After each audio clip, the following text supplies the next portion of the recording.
В Душанбе пройдет очередной раунд таджикско-кыргызских переговоров о спорных участках границы. Таджикистан вновь оценен Freedom House несвободной страной. В Душанбе задержана очередная гадалка. В Конституцию Узбекистана изменят 2/3 статей и добавят еще 27 новых. Си Цзиньпинь переизбран председателем КНР на 3-й срок. Сегодня Таджикистан и Кыргызстан начнут очередной раунд переговоров о спорных участках границы. Встреча планируется с 10 по 16 марта в Душанбе. Об этом ТАСС сообщили в пресс-службе Кыргызского кабинета министров. Правительственная делегация Кыргызской республики с 10 по 16 марта 2023 года проведут в Душанбе встречу с коллегами из Таджикистана, на которой обсудят делимитацию и демаркацию общего участка государственной границы, заявила председатель кабинета министров. По ее словам, в состав рабочей группы Кыргызстана на предстоящей встрече в Таджикистане включено 15 человек во главе со спецпредставителем Камбина по пограничным вопросам Назирбеком Барубаевым. Это будет 8-я встреча сторон. Милиция города Душанбе сообщает о задержании гадалки. Задержана гражданка Касымова Халима Азимкуловна, 1962 года рождения.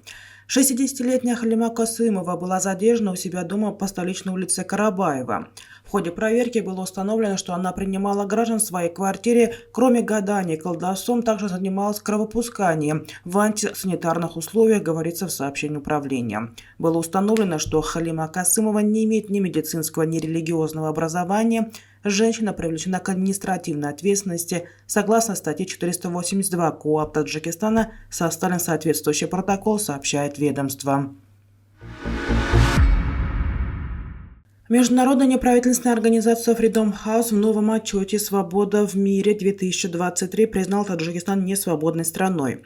В отчете оцениваются политические и гражданские свободы в 195 государствах мира.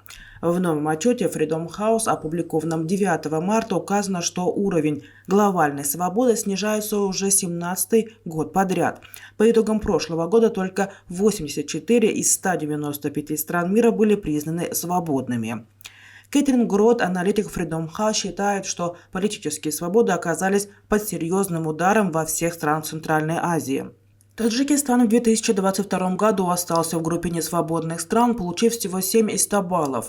Этот показатель снизился из-за введенных властями ограничений в отношении гражданского общества, правозащитников и журналистов, заявила Кэтрин Грот из Вашингтона 9 марта. Госпожа Грот отметила, что вторжение России в Украину оказало серьезное влияние на ситуацию с правами человека в авторитарных странах Центральной Азии. В этом регионе расположены страны, которые на протяжении последних 10 лет остаются несвободными. Авторитарная политика России оказывает влияние на страны Центральной Азии, в том числе Таджикистан, что вызывает серьезное беспокойство, добавил аналитик. Власти Таджикистана пока не отреагировали на новый отчет Freedom House. Конституцию Узбекистана планируют обновить на 65%. В основной закон внесут 27 новых статей, увеличив тем самым их число со 128 до 155. К действующим 275 нормам добавят еще 159, доведя их количество до 434, передает информагентство Фергана со ссылкой на пресс-службу Законодательной палаты Олии Маджлиса страны. Концептуальные изменения вносятся в 91 из 128 статей.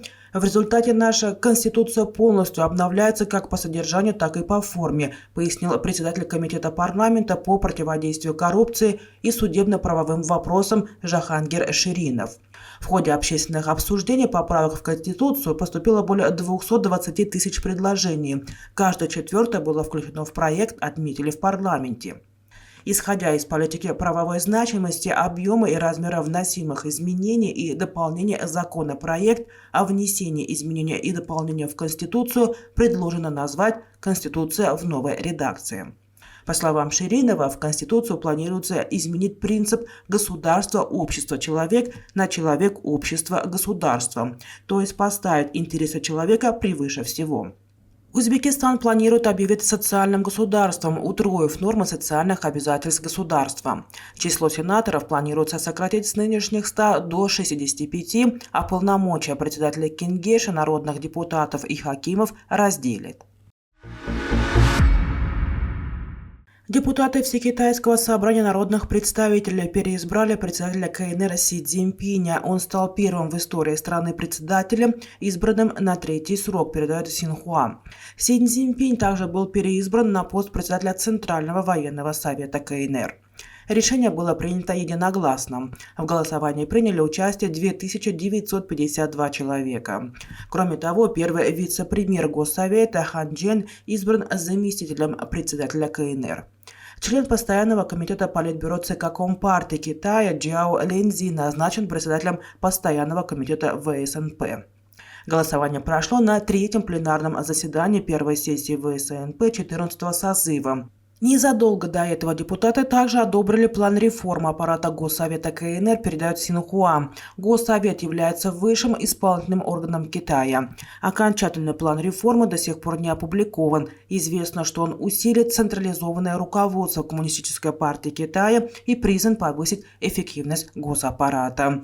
Си Цзиньпиню 69 лет.